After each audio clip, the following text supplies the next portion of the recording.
How to Make Wealth, an essay by Paul Graham, May 2004. If you wanted to get rich, how would you do it? I think your best bet would be to start or join a startup. That's been a reliable way to get rich for hundreds of years. The word startup dates from the 1960s, but what happens in one is very similar to the venture-backed trading voyages of the Middle Ages. Startups usually involve technology, so much so that the phrase high-tech startup is almost redundant. A startup is a small company that takes on a hard technical problem. Lots of people get rich knowing nothing more than that. You don't have to know physics to be a good pitcher. But I think it could give you an edge to understand the underlying principles. Why do startups have to be small? Will a startup inevitably stop being a startup as it grows larger? And why do they so often work on developing new technology? Why are there so many startups selling new drugs or computer software and none selling corn oil or laundry detergent? The proposition. Economically, you can think of a startup as a way to compress your whole working life into a few years. Instead of working at a low intensity for 40 years, you work as hard as you possibly can for 4. This pays especially well in technology, where you earn a premium for working fast. Here is a brief sketch of the economic proposition. If you're a good hacker in your mid-20s, you can get a job paying about $80,000 per year. So on average, such a hacker must be able to do at least $80,000 worth of work per year for the company just to break even. You could probably work twice as many hours as a corporate employee, and if you focus, you can probably get 3 times as much done in an hour. You should get another multiple of 2 at least by eliminating the drag of the pointy-haired middle manager who would be your boss in a big company. Then there is one more multiple. How much smarter are you than your job description expects you to be? Suppose another multiple of 3. Combine all these multipliers, and I'm claiming you could be 36 times more productive than you're expected to be in a random corporate job.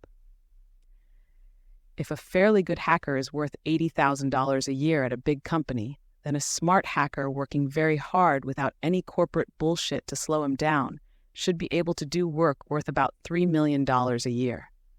Like all back-of-the-envelope calculations, this one has a lot of wiggle room. I wouldn't try to defend the actual numbers, but I stand by the structure of the calculation. I'm not claiming the multiplier is precisely 36, but it is certainly more than 10, and probably rarely as high as 100. If $3 million a year seems high, remember that we're talking about the limit case, the case where you not only have 0 leisure time, but indeed work so hard that you endanger your health. Startups are not magic. They don't change the laws of wealth creation. They just represent a point at the far end of the curve. There is a conservation law at work here. If you want to make $1 million, you have to endure $1 million worth of pain. For example, one way to make $1 million would be to work for the post office your whole life and save every penny of your salary. Imagine the stress of working for the post office for 50 years. In a startup, you compress all this stress into 3 or 4 years. You do tend to get a certain bulk discount if you buy the economy-size pain, but you can't evade the fundamental conservation law. If starting a startup were easy, everyone would do it. Millions, not billions. If $3 million a year seems high to some people, it will seem low to others. 3 million? How do I get to be a billionaire like Bill Gates? So let's get Bill Gates out of the way right now. It's not a good idea to use famous rich people as examples because the press only write about the very richest, and these tend to be outliers. Bill Gates is a smart, determined, and hardworking man, but you need more than that to make as much money as he has. You also need to be very lucky. There is a large random factor in the success of any company. So the guys you end up reading about in the papers are the ones who are very smart, totally dedicated, and win the lottery. Certainly Bill is smart and dedicated, but Microsoft also happens to have been the beneficiary of one of the most spectacular blunders in the history of business, the licensing deal for DOS. No doubt Bill did everything he could to steer IBM into making that blunder, and he has done an excellent job of exploiting it. But if there had been one person with a brain on IBM's side, Microsoft's future would have been very different. Microsoft at that stage had little leverage over IBM. They were effectively a component supplier. If IBM had required an exclusive license, as they should have, Microsoft would still have signed the deal. It would still have meant a lot of money for them, and IBM could easily have gotten an operating system elsewhere. Instead, IBM ended up using all its power in the market to give Microsoft control of the PC standard.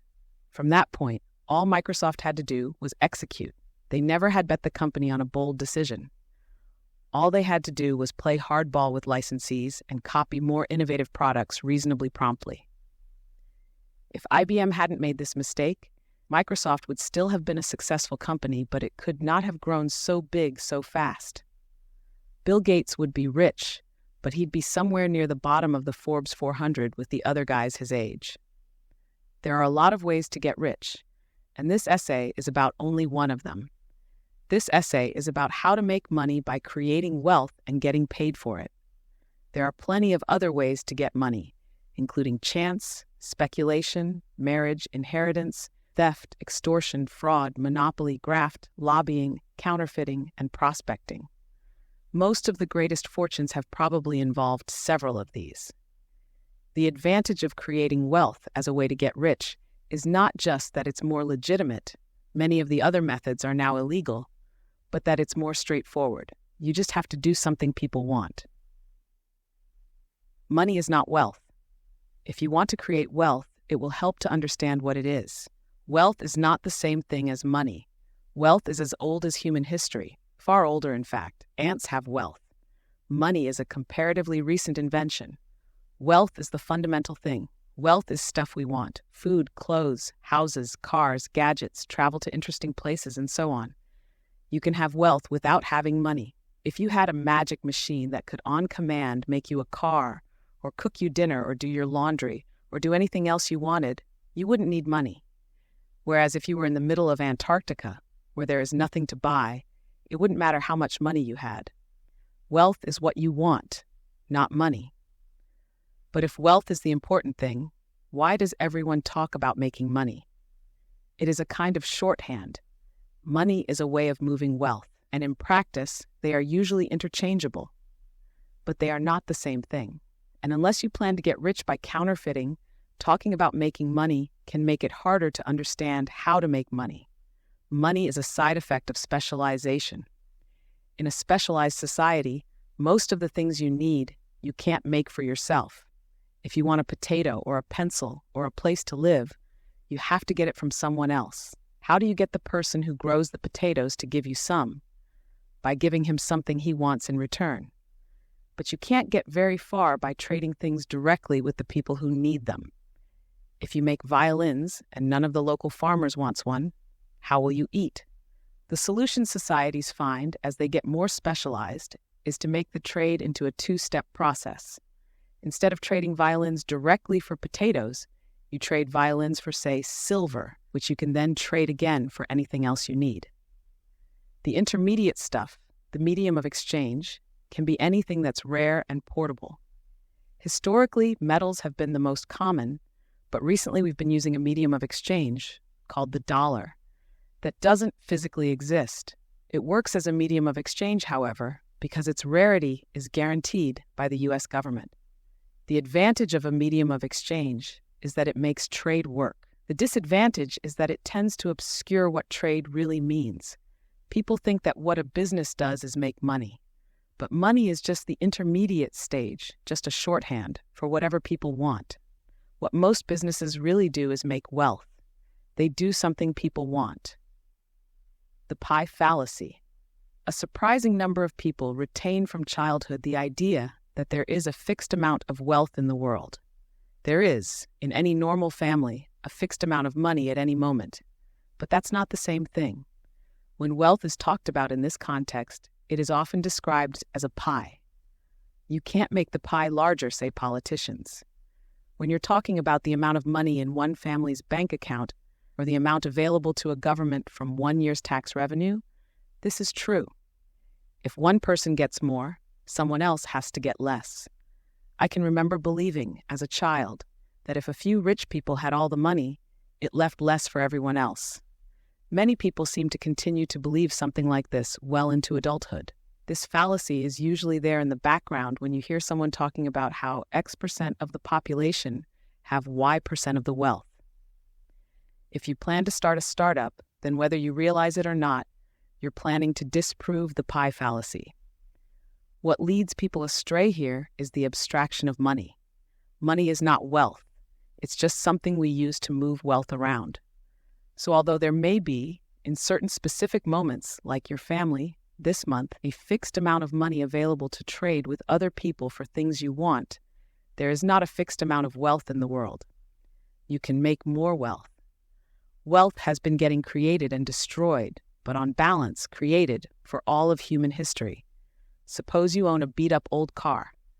Instead of sitting on your butt next summer, you could spend the time restoring your car to pristine condition. In doing so, you create wealth. The world is, and you specifically are, one pristine old car the richer. And not just in some metaphorical way. If you sell your car, you'll get more for it. In restoring your old car, you have made yourself richer. You haven't made anyone else poorer. So there is obviously not a fixed pie. And in fact, when you look at it this way, you wonder why anyone would think there was. Kids know, without knowing they know, that they can create wealth. If you need to give someone a present and don't have any money, you make one. But kids are so bad at making things that they consider homemade presents to be a distinct, inferior sort of thing to store-bought ones, a mere expression of the proverbial thought that counts. And indeed, the lumpy ashtrays we made for our parents did not have much of a resale market. Craftsmen.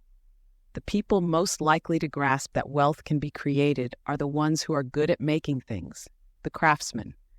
Their handmade objects become store-bought ones, but with the rise of industrialization, there are fewer and fewer craftsmen. One of the biggest remaining groups is computer programmers. A programmer can sit down in front of a computer and create wealth. A good piece of software is in itself a valuable thing. There is no manufacturing to confuse the issue. Those characters you type are a complete, finished product. If someone sat down and wrote a web browser that didn't suck, a fine idea by the way, the world would be that much richer. Everyone in a company works together to create wealth, in the sense of making more things people want. Many of the employees, e.g., the people in the mailroom or the personnel department, work at one remove from the actual making of stuff, not the programmers. They literally think the product, one line at a time. And so it's clearer to programmers that wealth is something that's made, rather than being distributed, like slices of a pie by some imaginary daddy. It's also obvious to programmers that there are huge variations in the rate at which wealth is created. At ViaWeb, we had one programmer who was a sort of monster of productivity. I remember watching what he did one long day and estimating that he had added several $100,000 to the market value of the company. A great programmer, on a roll, could create $1 million worth of wealth in a couple weeks. A mediocre programmer over the same period will generate zero or even negative wealth, e.g. by introducing bugs. This is why so many of the best programmers are libertarians. In our world, you sink or swim, and there are no excuses. When those far removed from the creation of wealth, undergraduates, reporters, politicians, hear that the richest 5% of the people have half the total wealth, they tend to think injustice. An experienced programmer would be more likely to think, is that all? The top 5% of programmers probably write 99% of the good software. Wealth can be created without being sold. Scientists, till recently at least, effectively donated the wealth they created. We are all richer for knowing about penicillin because we're less likely to die from infections. Wealth is whatever people want, and not dying is certainly something we want. Hackers often donate their work by writing open-source software that anyone can use for free. I am much the richer for the operating system FreeBSD, which I'm running on the computer I'm using now, and so is Yahoo, which runs it on all their servers. What a job is. In industrialized countries, people belong to one institution or another, at least until their 20s. After all those years, you get used to the idea of belonging to a group of people who all get up in the morning, go to some set of buildings, and do things that they do not ordinarily enjoy doing.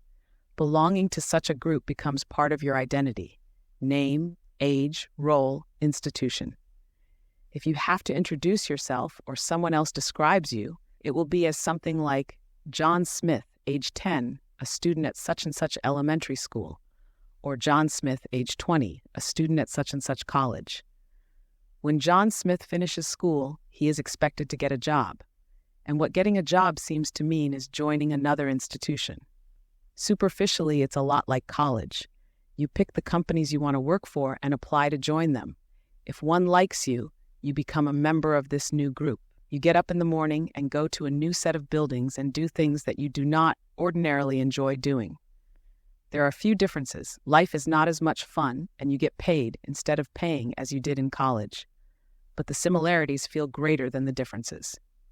John Smith is now John Smith, 22, a software developer at such and such corporation. In fact, John Smith's life has changed more than he realizes. Socially, a company looks much like college, but the deeper you go into the underlying reality, the more different it gets. What a company does and has to do if it wants to continue to exist is earn money. And the way most companies make money is by creating wealth. Companies can be so specialized that this similarity is concealed, but it is not only manufacturing companies that create wealth. A big component of wealth is location. Remember that magic machine that could make you cars and cook you dinner and so on? It would not be so useful if it delivered your dinner to a random location in Central Asia. If wealth means what people want, companies that move things also create wealth.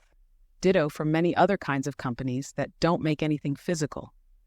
Nearly all companies exist to do something people want, and that's what you do as well when you go to work for a company. But here there is another layer that tends to obscure the underlying reality. In a company, the work you do is averaged together with a lot of other people's.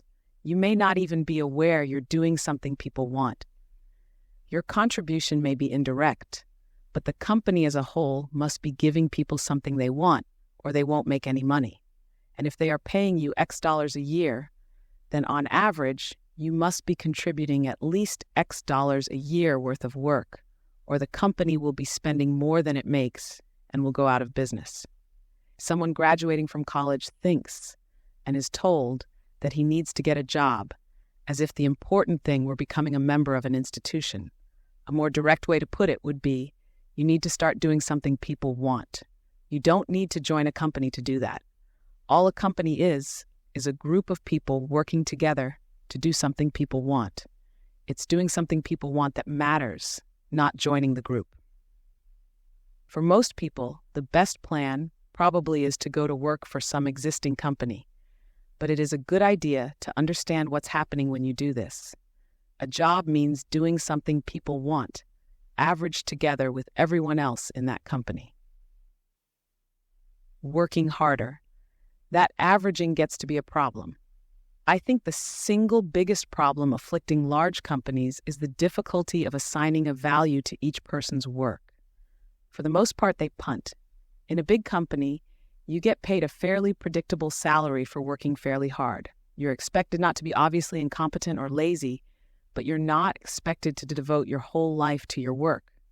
It turns out, though, that there are economies of scale in how much of your life you devote to your work.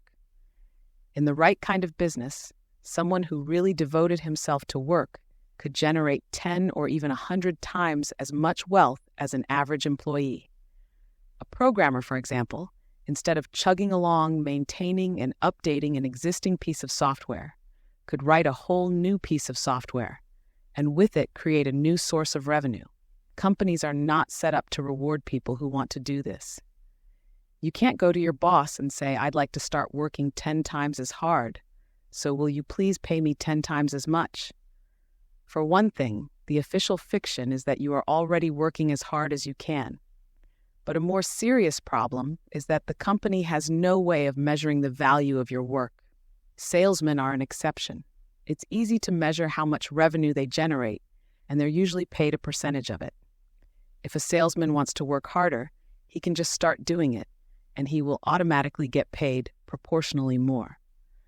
There is one other job besides sales where big companies can hire first-rate people, in the top management jobs. And for the same reason, their performance can be measured. The top managers are held responsible for the performance of the entire company. Because an ordinary employee's performance can't usually be measured, he is not expected to do more than put in a solid effort. Whereas top management, like salespeople, have to actually come up with the numbers. The CEO of a company that tanks cannot plead that he put in a solid effort. If the company does badly, he's done badly. A company that could pay all its employees so straightforwardly would be enormously successful. Many employees would work harder if they could get paid for it. More importantly, such a company would attract people who wanted to work especially hard. It would crush its competitors. Unfortunately, companies can't pay everyone like salesmen. Salesmen work alone. Most employees' work is tangled together. Suppose a company makes some kind of consumer gadget. The engineers build a reliable gadget with all kinds of new features. The industrial designers design a beautiful case for it. And then the marketing people convince everyone that it's something they've got to have. How do you know how much of the gadget's sales are due to each group's efforts? Or for that matter, how much is due to the creators of past gadgets that gave the company a reputation for quality? There's no way to untangle all their contributions. Even if you could read the minds of the consumers, you'd find these factors were all blurred together. If you want to go faster, it's a problem to have your work tangled together with a large number of other people's. In a large group, your performance is not separately measurable, and the rest of the group slows you down. Measurement and leverage. To get rich, you need to get yourself in a situation with two things: measurement and leverage. You need to be in a position where your performance can be measured, or there is no way to get paid more by doing more. And you have to have leverage in the sense that the decisions you make have a big effect. Measurement alone is not enough. An example of a job with measurement but not leverage is doing piecework in a sweatshop. Your performance is measured and you get paid accordingly, but you have no scope for decisions. The only decision you get to make is how fast you work, and that can probably only increase your earnings by a factor of 2 or 3. An example of a job with both measurement and leverage would be lead actor in a movie. Your performance can be measured in the gross of the movie, and you have leverage in the sense that your performance can make or break it. CEOs also have both measurement and leverage. They're measured in that the performance of the company is their performance, and they have leverage in that their decisions set the whole company moving in one direction or another. I think everyone who gets rich by their own efforts will be found to be in a situation with measurement and leverage. Everyone I can think of does: CEOs, movie stars, hedge fund managers, professional athletes. A good hint to the presence of leverage is the possibility of failure. Upside must be balanced by downside, so if there is big potential for gain, there must also be a terrifying possibility of loss. CEOs, stars, fund managers, and athletes all live with the sword hanging over their heads. The moment they start to suck, they're out. If you're in a job that feels safe, you are not going to get rich, because if there is no danger, there is almost certainly no leverage. But you don't have to become a CEO or a movie star to be in a situation with measurement and leverage. All you need to do is be part of a small group working on a hard problem. Smallness equals measurement. If you can't measure the value of the work done by individual employees, you can get close. You can measure the value of the work done by small groups. One level at which you can accurately measure the revenue generated by employees is at the level of the whole company. When the company is small, you are thereby fairly close to measuring the contributions of individual employees.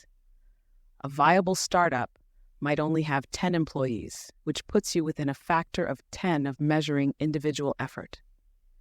Starting or joining a startup is thus as close as most people can get to saying to one's boss, "I want to work 10 times as hard, so please pay me 10 times as much." There are two differences. You're not saying it to your boss, but directly to the customers, for whom your boss is only a proxy after all. And you're not doing it individually, but along with a small group of other ambitious people. It will, ordinarily, be a group. Except in a few unusual kinds of work, like acting or writing books, you can't be a company of one person. And the people you work with had better be good, because it's their work that yours is going to be averaged with. A big company is like a giant galley driven by 1,000 rowers. Two things keep the speed of the galley down. One is that individual rowers don't see any result from working harder. The other is that in a group of 1,000 people, the average rower is likely to be pretty average. If you took 10 people at random out of the big galley and put them in a boat by themselves, they could probably go faster. They would have both carrot and stick to motivate them.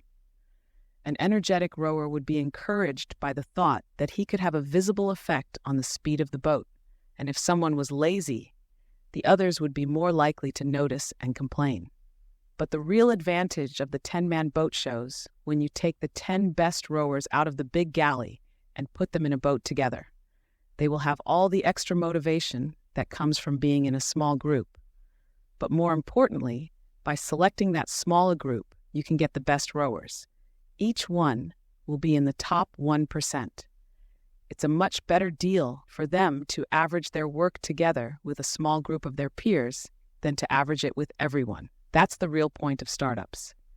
Ideally, you are getting together with a group of other people who also want to work a lot harder and get paid a lot more than they would in a big company. And because startups tend to get founded by self-selecting groups of ambitious people who already know one another, at least by reputation, the level of measurement is more precise than you get from smallness alone.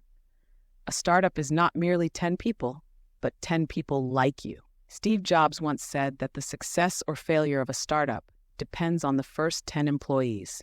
I agree. If anything, it's more like the first 5. Being small is not in itself what makes startups kick butt, but rather that small groups can be select. You don't want small in the sense of a village, but small in the sense of an all-star team. The larger a group, the closer its average member will be to the average for the population as a whole. So all other things being equal, a very able person in a big company is probably getting a bad deal because his performance is dragged down by the overall lower performance of the others. Of course, all other things often are not equal. The able person may not care about money or may prefer the stability of a large company, but a very able person who does care about money will ordinarily do better to go off and work with a small group of peers. Technology equals leverage. Startups offer anyone a way to be in a situation with measurement and leverage. They allow measurement because they're small, and they offer leverage because they make money by inventing new technology. What is technology? It's technique. It's the way we all do things. And when you discover a new way to do things, its value is multiplied by all the people who use it. It is the proverbial fishing rod rather than the fish. That's the difference between a startup and a restaurant or a barber shop. You fry eggs or cut hair one customer at a time. Whereas if you solve a technical problem that a lot of people care about, you help everyone who uses your solution. That's leverage. If you look at history, it seems that most people who got rich by creating wealth did it by developing new technology. You just can't fry eggs or cut hair fast enough. What made the Florentines rich in 1200 was the discovery of new techniques for making the high-tech product of the time, fine woven cloth. What made the Dutch rich in 1600 was the discovery of shipbuilding and navigation techniques that enabled them to dominate the seas of the Far East. Fortunately, there is a natural fit between smallness and solving hard problems. The leading edge of technology moves fast. Technology that's valuable today could be worthless in a couple years. Small companies are more at home in this world because they don't have layers of bureaucracy to slow them down. Also, technical advances tend to come from unorthodox approaches, and small companies are less constrained by convention. Big companies can develop technology. They just can't do it quickly. Their size makes them slow and prevents them from rewarding employees for the extraordinary effort required. So in practice, big companies only get to develop technology in fields where large capital requirements prevent startups from competing with them, like microprocessors, power plants, or passenger aircraft. And even in those fields, they depend heavily on startups for components and ideas. It's obvious that biotech or software startups exist to solve hard technical problems, but I think it will also be found to be true in businesses that don't seem to be about technology. McDonald's, for example, grew big by designing a system, the McDonald's franchise, that could then be reproduced at will all over the face of the earth. A McDonald's franchise is controlled by rules so precise that it is practically a piece of software. Write once, run everywhere. Ditto for Walmart. Sam Walton got rich not by being a retailer, but by designing a new kind of store. Use difficulty as a guide, not just in selecting the overall aim of your company, but also at decision points along the way. At ViaWeb, one of our rules of thumb was run upstairs. Suppose you are a little, nimble guy being chased by a big, fat bully. You open a door and find yourself in a staircase. Do you go up or down? I say up. The bully can probably run downstairs as fast as you can. Going upstairs, his bulk will be more of a disadvantage. Running upstairs is hard for you, but even harder for him. What this meant in practice was that we deliberately sought hard problems. If there were two features we could add to our software, both equally valuable in proportion to their difficulty, we'd always take the harder one. Not just because it was more valuable, but because it was harder. We delighted in forcing bigger, slower competitors to follow us over difficult ground. Like gorillas, startups prefer the difficult terrain of the mountains, where the troops of the central government can't follow. I can remember times when we were just exhausted after wrestling all day with some horrible technical problem. And I'd be delighted because something that was hard for us would be impossible for our competitors. This is not just a good way to run a startup. It's what a startup is. Venture capitalists know about this and have a phrase for it: barriers to entry. If you go to a VC with a new idea and ask him to invest in it, one of the first things he'll ask is, how hard would this be for someone else to develop? That is, how much difficult ground have you put between yourself and potential pursuers? And you had better have a convincing explanation of why your technology would be hard to duplicate.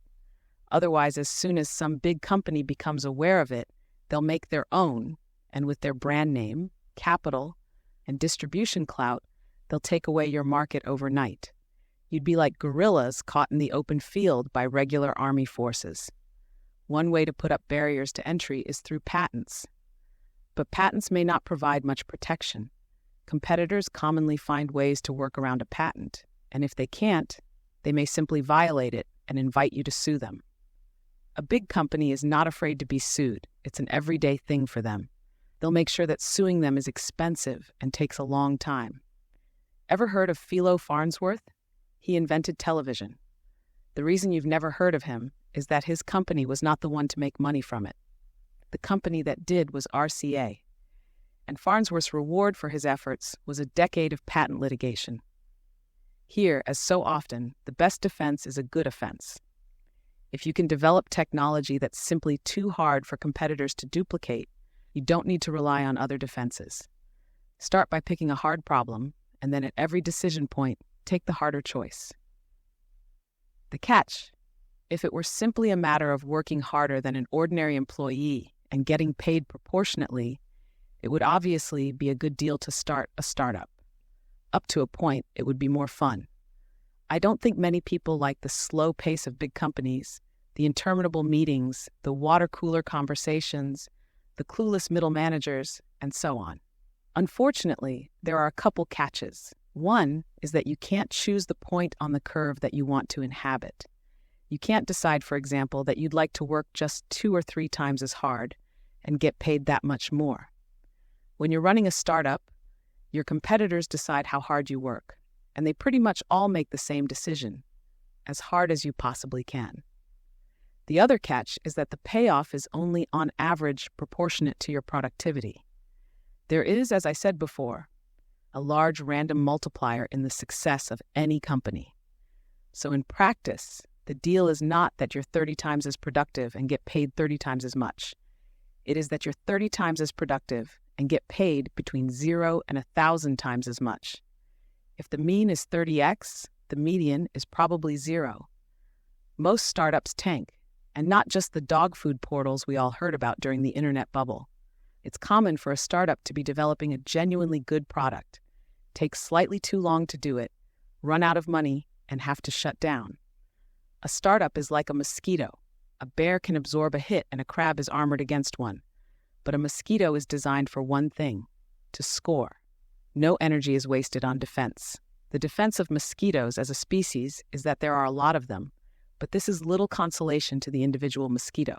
Startups, like mosquitoes, tend to be an all-or-nothing proposition, and you don't generally know which of the two you're going to get till the last minute.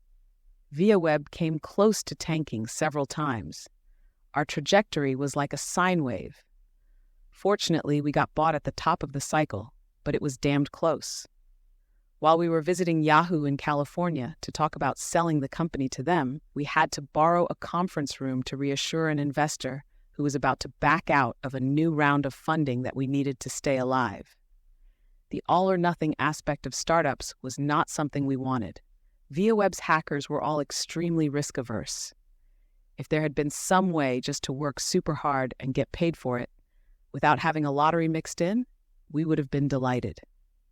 We would have much preferred a 100% chance of 1 million to a 20% chance of 10 million, even though theoretically the second is worth twice as much. Unfortunately, there is not currently any space in the business world where you can get the first deal. The closest you can get is by selling your startup in the early stages, giving up upside and risk for a smaller but guaranteed payoff. We had a chance to do this, and stupidly, as we then thought, let it slip by. After that, we became comically eager to sell. For the next year or so, if anyone expressed the slightest curiosity about ViaWeb, we would try to sell them the company. But there were no takers, so we had to keep going. It would have been a bargain to buy us at an early stage, but companies doing acquisitions are not looking for bargains. A company big enough to acquire startups will be big enough to be fairly conservative, and within the company, the people in charge of acquisitions will be among the more conservative, because they are likely to be business school types who joined the company late. They would rather overpay for a safe choice. So it is easier to sell an established startup, even at a large premium, than an early-stage one. Get users. I think it's a good idea to get bought, if you can. Running a business is different from growing one. It is just as well to let a big company take over once you reach cruising altitude. It's also financially wiser, because selling allows you to diversify. What would you think of a financial advisor who put all his clients' assets into one volatile stock? How do you get bought? Mostly by doing the same things you'd do if you didn't intend to sell the company. Being profitable, for example. But getting bought is also an art in its own right, and one that we spent a lot of time trying to master. Potential buyers will always delay if they can. The hard part about getting bought is getting them to act. For most people, the most powerful motivator is not the hope of gain, but the fear of loss. For potential acquirers, the most powerful motivator is the prospect that one of their competitors will buy you. This, as we found, causes CEOs to take red eyes. The second biggest is the worry that if they don't buy you now, you'll continue to grow rapidly and will cost more to acquire later, or even become a competitor. In both cases, what it all comes down to is users. You'd think that a company about to buy you would do a lot of research and decide for themselves how valuable your technology was. Not at all. What they go by is the number of users you have. In effect, acquirers assume the customers know who has the best technology. And this is not as stupid as it sounds. Users are the only real proof that you've created wealth. Wealth is what people want, and if people aren't using your software, maybe it's not just because you're bad at marketing. Maybe it's because you haven't made what they want. Venture capitalists have a list of danger signs to watch out for. Near the top is the company run by techno-weenies who are obsessed with solving interesting technical problems instead of making users happy. In a startup, you're not just trying to solve problems. You're trying to solve problems that users care about. So I think you should make users the test, just as acquirers do. Treat a startup as an optimization problem in which performance is measured by number of users. As anyone who has tried to optimize software knows, the key is measurement. When you try to guess where your program is slow and what would make it faster, you almost always guess wrong. Number of users may not be the perfect test, but it will be very close. It's what acquirers care about. It's what revenues depend on. It's what makes competitors unhappy. It's what impresses reporters and potential new users. Certainly, it's a better test than your a priori notions of what problems are important to solve, no matter how technically adept you are. Among other things, treating a startup as an optimization problem will help you avoid another pitfall that VCs worry about, and rightly, taking a long time to develop a product. Now, we can recognize this as something hackers already know to avoid: premature optimization. Get a version 1.0 out there as soon as you can. Until you have some users to measure, you're optimizing based on guesses. The ball you need to keep your eye on here is the underlying principle that wealth is what people want. If you plan to get rich by creating wealth, you have to know what people want. So few businesses really pay attention to making customers happy. How often do you walk into a store or call a company on the phone with a feeling of dread in the back of your mind? When you hear, "Your call is important to us, please stay on the line," do you think, "Oh good, now everything will be all right"? A restaurant can afford to serve the occasional burnt dinner. But in technology, you cook one thing, and that's what everyone eats. So any difference between what people want and what you deliver is multiplied. You please or annoy customers wholesale. The closer you can get to what they want, the more wealth you generate. Wealth and power. Making wealth is not the only way to get rich. For most of human history, it has not even been the most common. Until a few centuries ago, the main sources of wealth were mines, slaves, and serfs, land, and cattle. And the only ways to acquire these rapidly were by inheritance, marriage, conquest, or confiscation. Naturally, wealth had a bad reputation. Two things changed. The first was the rule of law. For most of the world's history, if you did somehow accumulate a fortune, the ruler or his henchmen would find a way to steal it. But in medieval Europe, something new happened. A new class of merchants and manufacturers began to collect in towns. Together, they were able to withstand the local feudal lord. So for the first time in our history, the bullies stopped stealing the nerds' lunch money. This was naturally a great incentive, and possibly indeed the main cause of the second big change, industrialization. A great deal has been written about the causes of the Industrial Revolution. But surely a necessary, if not sufficient, condition was that people who made fortunes be able to enjoy them in peace. One piece of evidence is what happened to countries that tried to return to the old model, like the Soviet Union, and to a lesser extent Britain under the labor governments of the 1960s and early 1970s. Take away the incentive of wealth, and technical innovation grinds to a halt. Remember what a startup is, economically, a way of saying, "I want to work faster." Instead of accumulating money slowly by being paid a regular wage for 50 years, I want to get it over with as soon as possible. So governments that forbid you to accumulate wealth are in effect decreeing that you work slowly. They're willing to let you earn $3 million over 50 years, but they're not willing to let you work so hard that you can do it in 2. They are like the corporate boss that you can't go to and say, "I want to work 10 times as hard, so please pay me 10 times as much." Except this is not a boss you can escape by starting your own company. The problem with working slowly is not just that technical innovation happens slowly. It's that it tends not to happen at all. It's only when you're deliberately looking for hard problems as a way to use speed to the greatest advantage that you take on this kind of project. Developing new technology is a pain in the ass. It is, as Edison said, 1% inspiration and 99% perspiration. Without the incentive of wealth, no one wants to do it. Engineers will work on sexy projects like fighter planes and moon rockets for ordinary salaries, but more mundane technologies like light bulbs or semiconductors have to be developed by entrepreneurs. Startups are not just something that happened in Silicon Valley in the last couple decades. Since it became possible to get rich by creating wealth, everyone who has done it has used essentially the same recipe: measurement and leverage, where measurement comes from working with a small group and leverage from developing new techniques.